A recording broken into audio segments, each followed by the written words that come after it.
I've got a real-life ghost story. Oh. It's ongoing. It's happening as we speak. Where is this happening? This is happening just down the road in Stroud Green. Oh. And a lady I volunteer with at the charity shop, she lives on her own, and she's hearing banging at night. Oh, my God. She's hearing banging. And I thought, this is just in her imagination. Why don't you say that up for the ghosty section of the programme, Georgina? I can do. Yeah, it's very exciting. This is Sowerby and Luff Deluxe.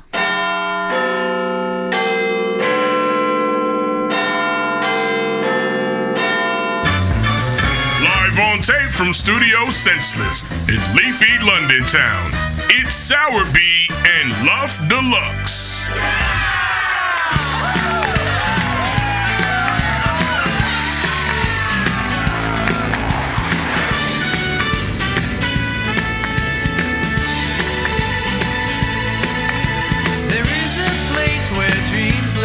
Yes, this is Sowerby and Luff Deluxe. We're back. Yes, we've made it to episode 5. Hurrah! So, coming up on today's Sowerby and Luff Deluxe, was there a UFO present during the moon landing? Georgina? Oh, for heaven, that's ticking a lot of boxes right there, isn't it? Is the NFL rigged? And of course, Georgina's ghost story, yes, which she it's has a real one. She's just trailed, so effectively there.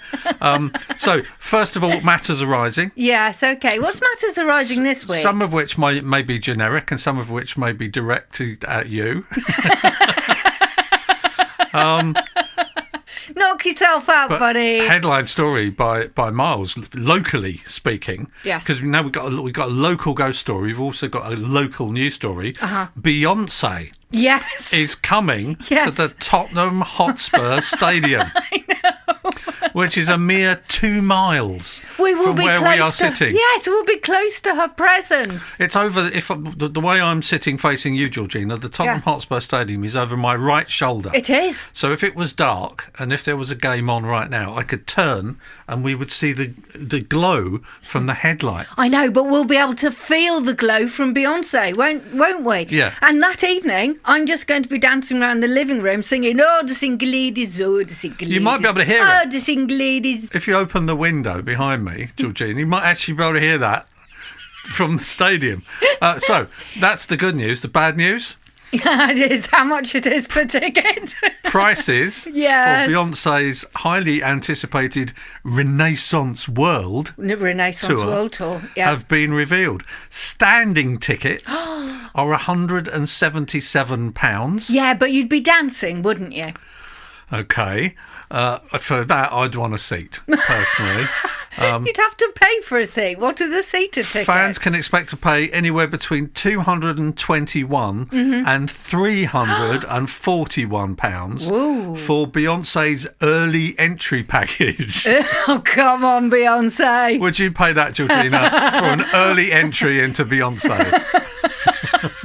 Or indeed a late one? Does that mean an early entry on the evening or an early entry for tickets? I don't know. Do you get to go half an hour early and see her rehearsing? Oh, the single ladies, oh, the single ladies. So, oh, the single ladies. For the VIP, stop saying, oh, the single ladies. Oh, the single ladies. For the VIP package. You haven't even got to the VIP package yet. Oh, does it get more expensive if you want to sit down and have nibbles? For the VIP package, fans will have to fork out an eye-watering £769. That's a bargain.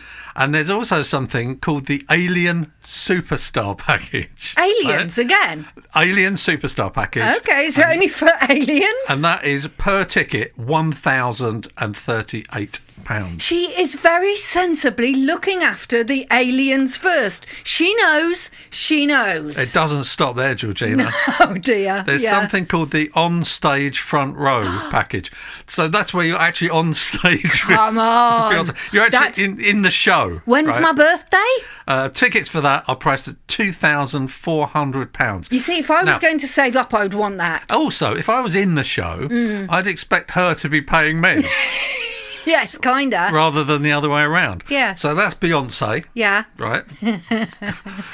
Local Beyonce. Local Beyonce. Now, something else that's been really annoying us. Now, we might have mentioned this before in one of the sure we have. in one of the 600 previous podcasts. That Tis a long rant. But it's getting worse. It's like an epidemic of people saying no problem. No problem. No problem. No problem. So you go into a restaurant and you say, can I order a starter, please? Yeah. No problem.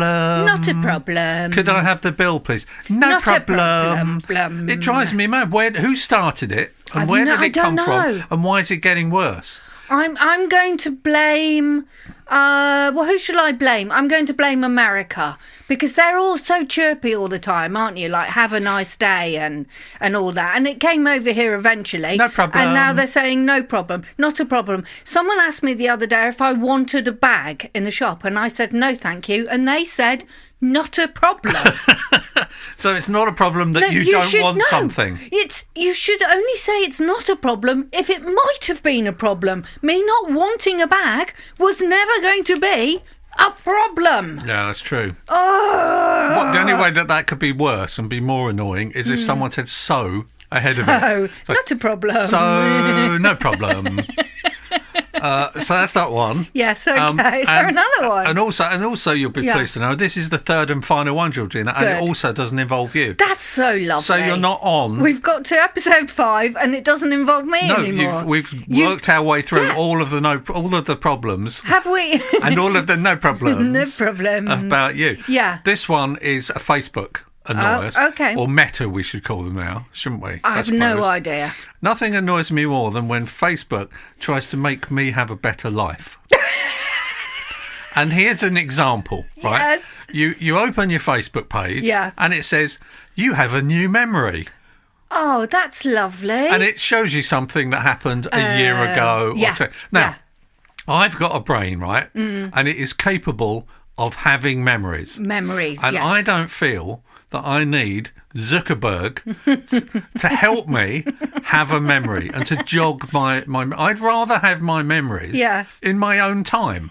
Doesn't it always amaze you, though, that when Zuckerberg tells you about a memory, you can't believe it's that long since you had that initial thought. But I don't they showed me something the other day, and it was a photograph from 6 years ago, and I thought, wow, I can't believe that's 6 years ago. I don't want to be prompted. I want to have my memories in my time. Like you, day before yesterday, you showed me a black and white photograph of you and me sitting in a Greek restaurant. That was my memory. Yeah. Right? Yeah. You presumably were capable of having that memory yourself. I remember that very well. Without Zuckerberg prompting you to do it. We should point out that since then, that restaurant has been closed down for infringement of health and safety regulations.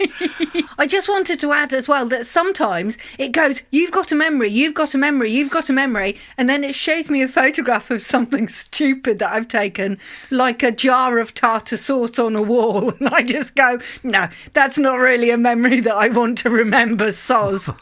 That was this week's Matters Arising. Coming up next, flying saucers at my pants.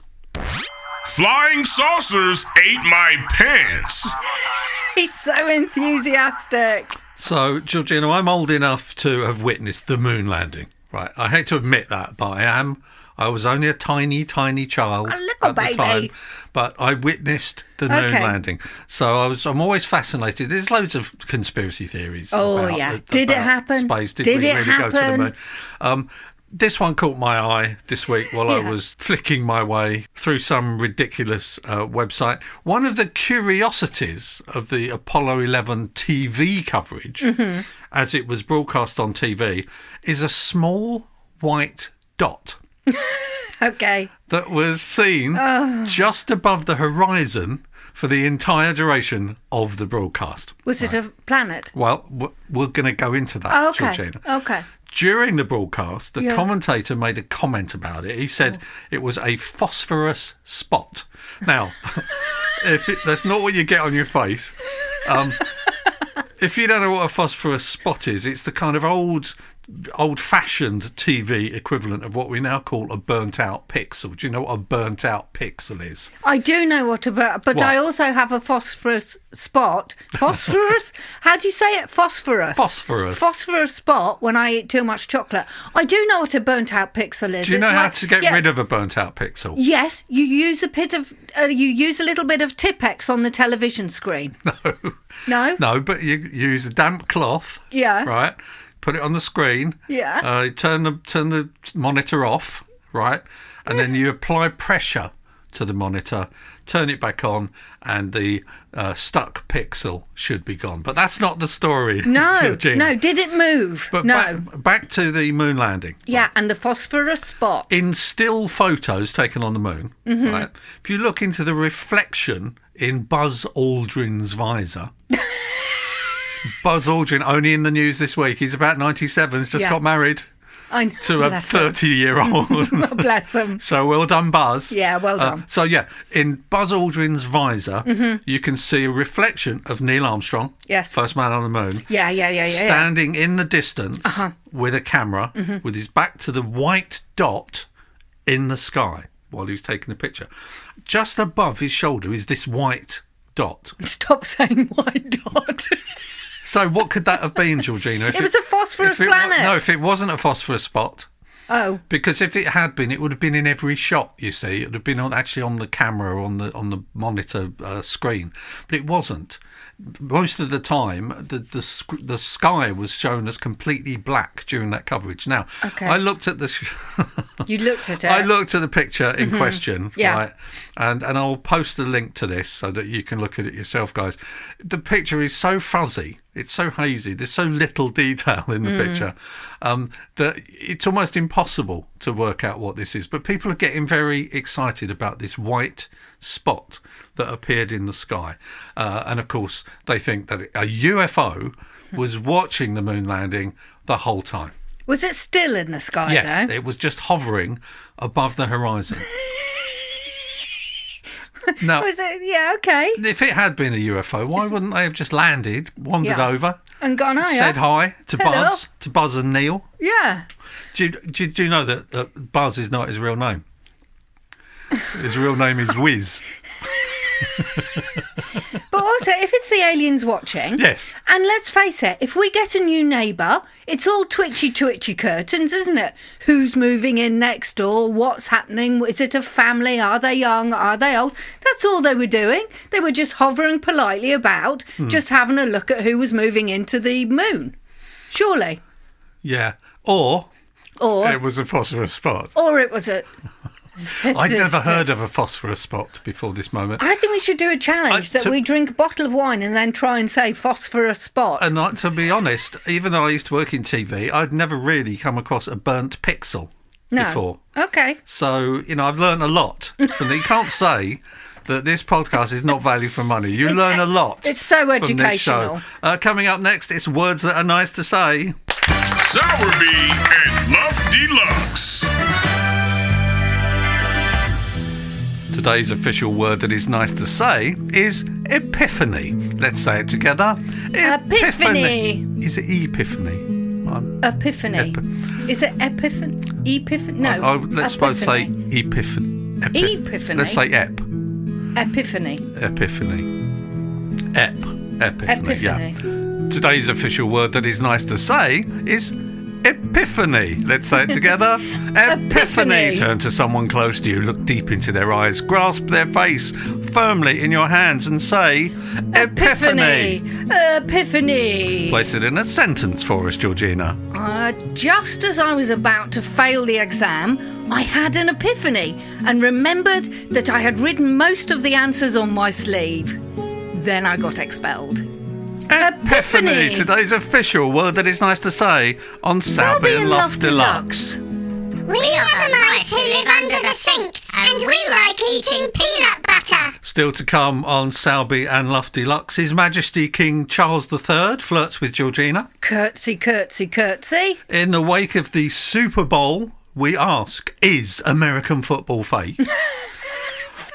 And Georgina has a real-life ghost story from Crouch End. Now, Georgina, we're bigging this up big time. Yeah, but it isn't a letdown. So, it's ongoing though, so I'll have to keep the story in. It'll have to go on to another of our podcasts because actually the story hasn't finished yet. We're yet to investigate. That's all coming up, but first a word from Big Mal. To listen to the full-length version of this podcast, go to patreon.com/Studio Senseless and become a patron of Sowerby and Luff Deluxe.